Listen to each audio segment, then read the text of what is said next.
Hi, friends. My name is Casey. I'm 17 years old. Most people like pizza. I'm one of them. But unfortunately, my relationship with pizza is more of an obsession. Pizza is the only thing I eat for breakfast, lunch, and dinner. You might think that I eat different kinds of pizza every time, but that's not the case. Every day, I can only eat like this: cheese pizza in the morning, mushroom pizza for lunch, and cheese pizza again for dinner. It's not possible for me to eat mushroom pizza for breakfast or cheese pizza for lunch. The issue is that I'm extremely picky when it comes to food. I've been picky with food since I was a little kid. And when I say picky with food, don't think of your average picky eater. For example, some people don't like tomatoes. Some never eat eggs. Some feel nauseous at the sight of meat. It wasn't like that with me. The list of things I wouldn't eat was longer than the list of things I ate. For example, for 4 or 5 months, I'd only eat carrots. Then one day, I would suddenly quit and start eating only bread with jam. I wouldn't eat anything else when going through these phases. I preferred to eat only what I liked, and I kept eating only that thing until I got bored. My mom says I got this trait from my grandfather. I never met him since he died before I was born. My mom and I fight a lot about food. It was during one of our fights that she told me, in tears, about her father, my grandfather. Your grandfather was just like you. He even hid this habit of his so he wouldn't set a bad example for us. I don't remember him eating together with us, ever. Even if he sat with us, he wouldn't eat anything. I'm full. You enjoy your food, he used to say. We found out later that he was able to eat very few things. According to your grandmother, he could only eat boiled chicken and steamed vegetables. He said that he wasn't able to eat anything else because he couldn't stand the smell of other foods. I was really sad for him when I found out about this. How do you only eat chicken and vegetables your whole life? But your grandpa did. This is why it makes me so sad to see you are going through the same thing. But at the same time, I know you can't help it. My mom was right to be upset, but just like she said, I couldn't help it.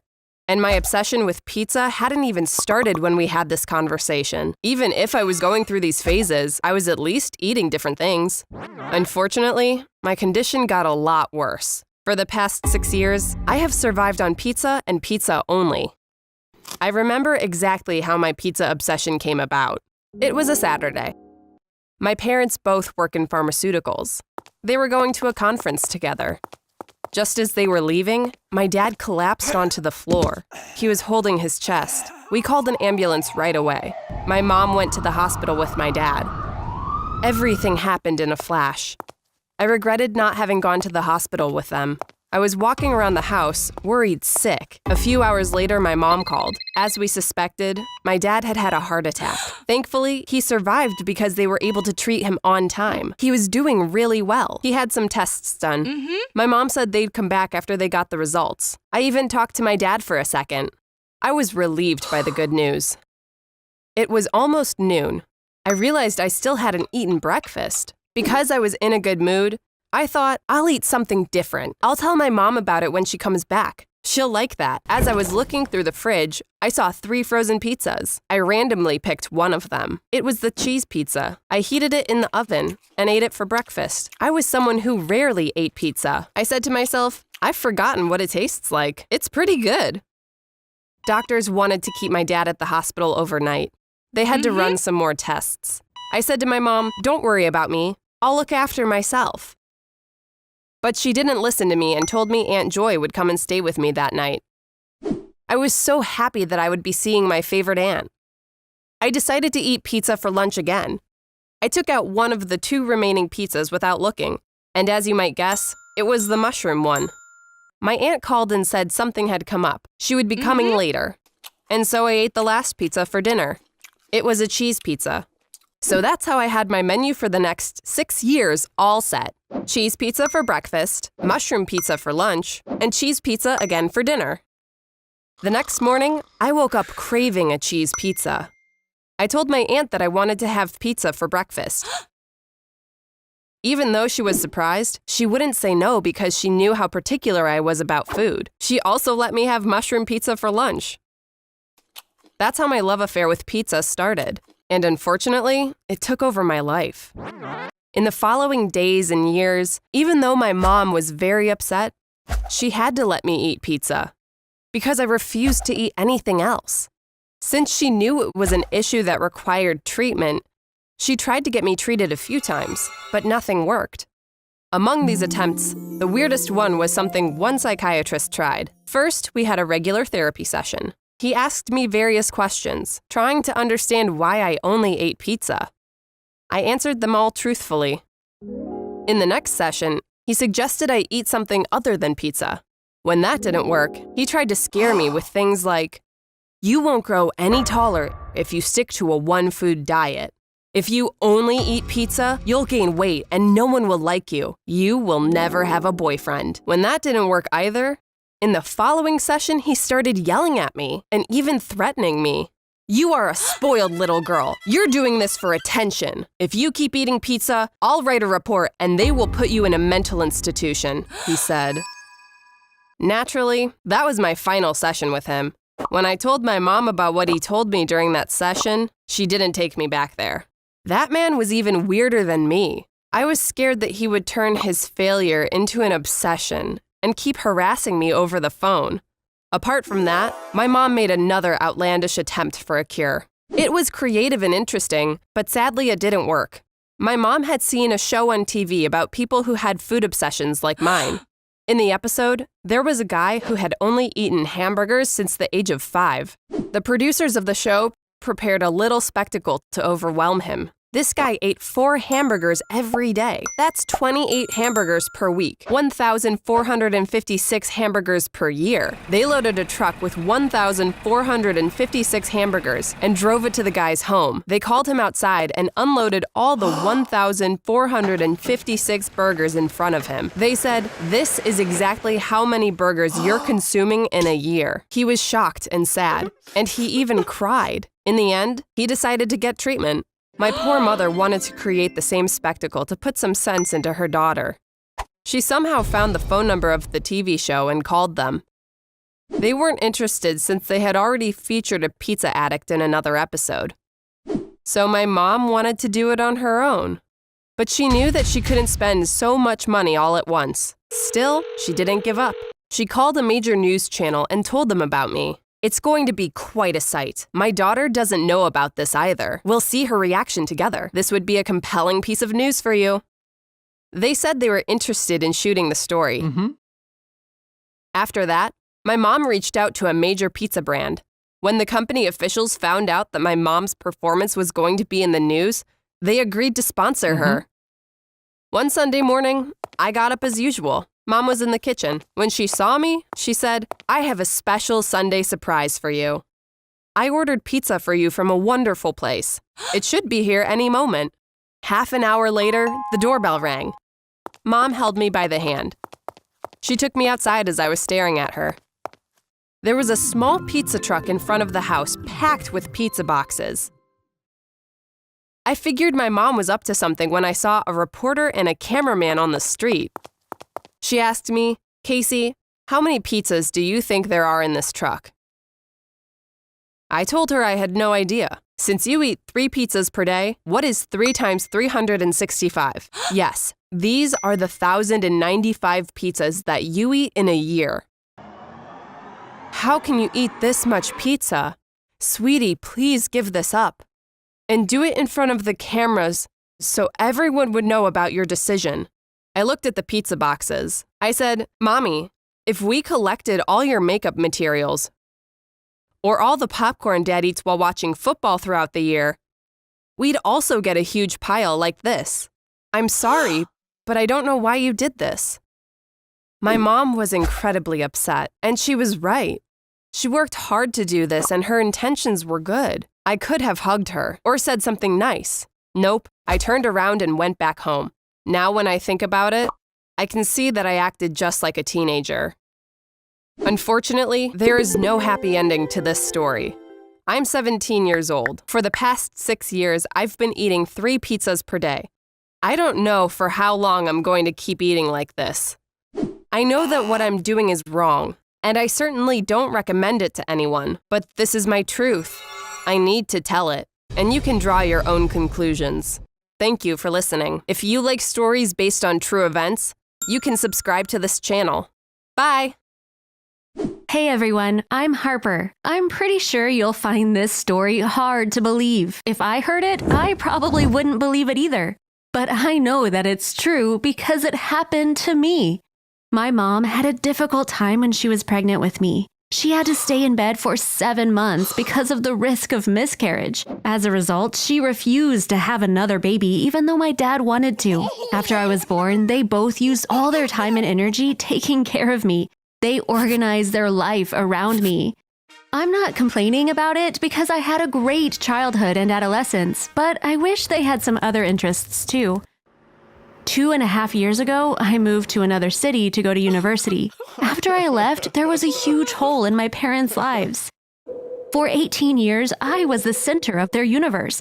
They had no idea what to do with themselves after I left home. First, they got a cat, then a dog, then a parrot.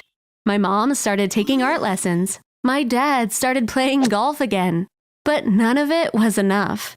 One day, I was on the phone with my mom. As usual, she was crying about how much she missed me, and I was trying to console her. All of a sudden, I had a great idea. Mom, what about adopting a child? If you're really missing taking care of a kid, maybe you could adopt one. This time, it could be a boy. You already raised a girl. It would be a new experience. The first thing she said was, "Sweetie, I'm too old to be taking care of a baby now." I wish I had stopped there, but I didn't. Well, it could be an older child, maybe like 9 or 10 years old. You'd provide a home for a child that needs one, and you'll also have someone to take care of, which you clearly miss.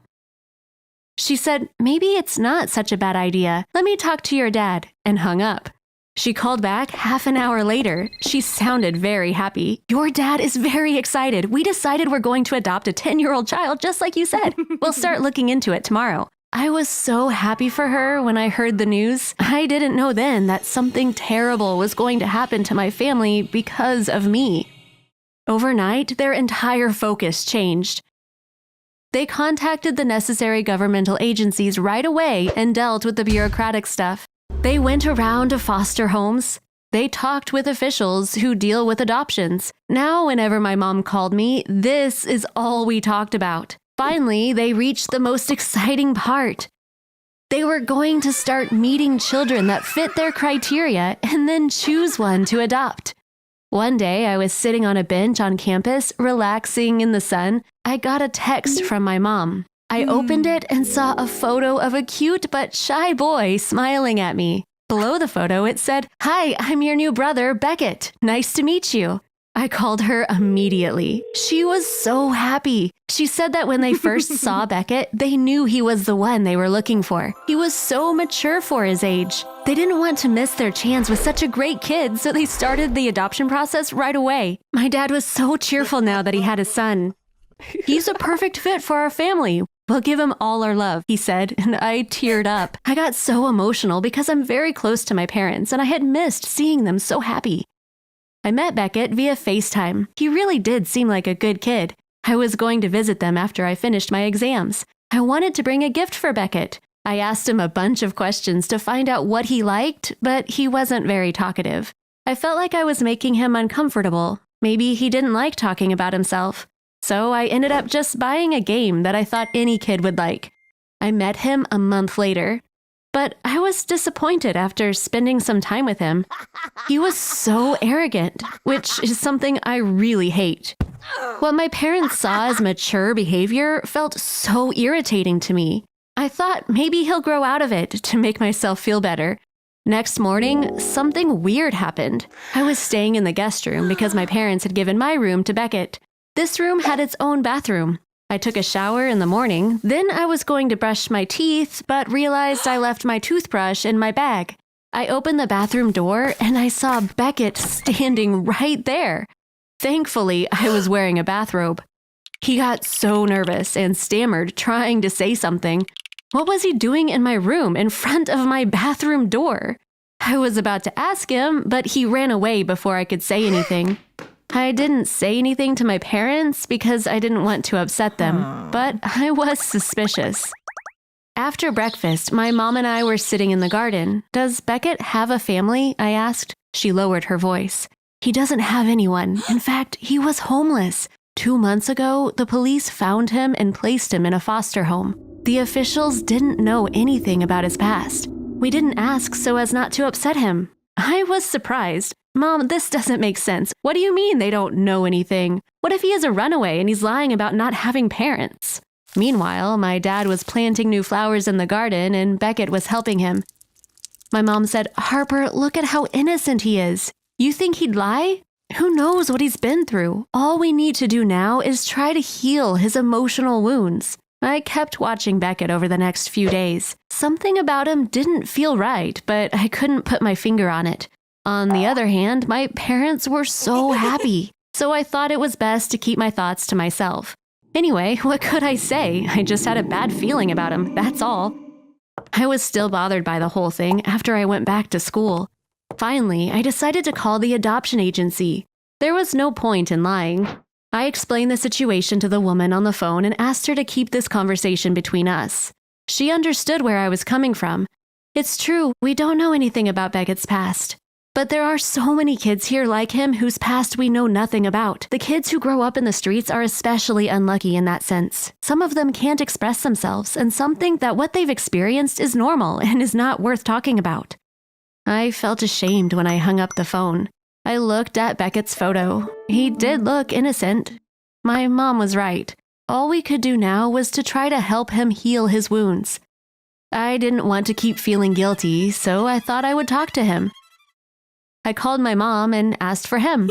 You loved him too, right? She said, sounding so happy. I had a hard time keeping the conversation going since I wasn't used to talking to a 10-year-old. I said stuff like, how are you? How is school? He didn't say much, so after 30 seconds, I ran out of things to ask. I had a friend in high school whose name was Beckett. He had once told me what his name meant. I remembered that.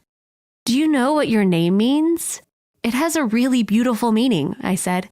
Right away, he said, of course I know it. It means warrior. I laughed. Don't be so sure. It doesn't mean warrior. It means stream, I said. No, he insisted. Earl means warrior. I was shocked. Earl? Who is Earl? I asked. He didn't reply. He stuttered like that day when I found him in front of my bathroom.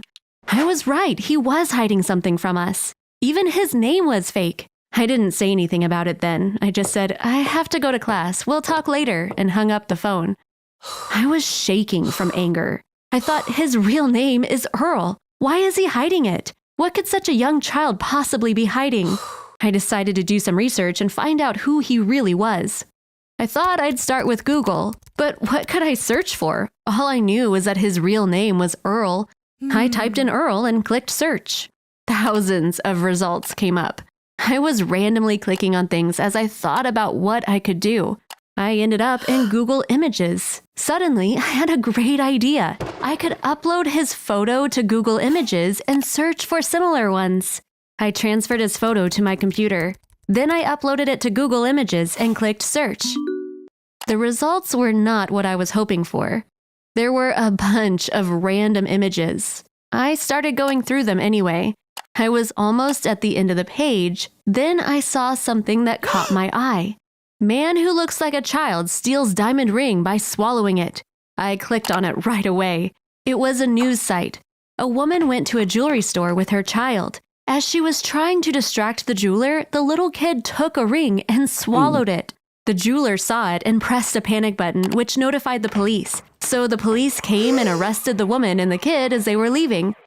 The part that interested me came after this. When the police interviewed the kid, they found out he was actually a 29-year-old man. Apparently, he had a condition caused by a growth hormone deficiency. He stopped growing at 10 years old. These people are technically dwarfs, but they have normal body proportions. The article included the man's mugshot. Yes, this was Beckett, or rather, Earl. The news was from 3 years ago, which meant that a 32-year-old man was at my parents' house. I felt like I couldn't breathe. I grabbed my phone in panic. I had to call my dad and warn him. Then I thought, well, what is he going to do? Is he going to drag him to the police? He's not a boy, but a 32-year-old criminal. He could do anything. So instead of calling my dad, I called the police. That was probably the longest day of my life. I told the police what happened. They went to our house and were able to arrest the man without incident. I visited my parents that evening. Thankfully, everyone was safe. My parents were trying to get over their shock. This Earl guy was already in jail. We don't know what he was planning to do.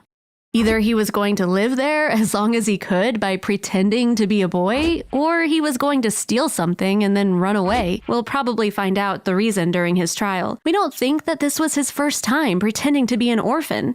The trial should also reveal whether he had other victims. Thanks for listening to my story. If you like true stories like this one, subscribe to this channel. Bye!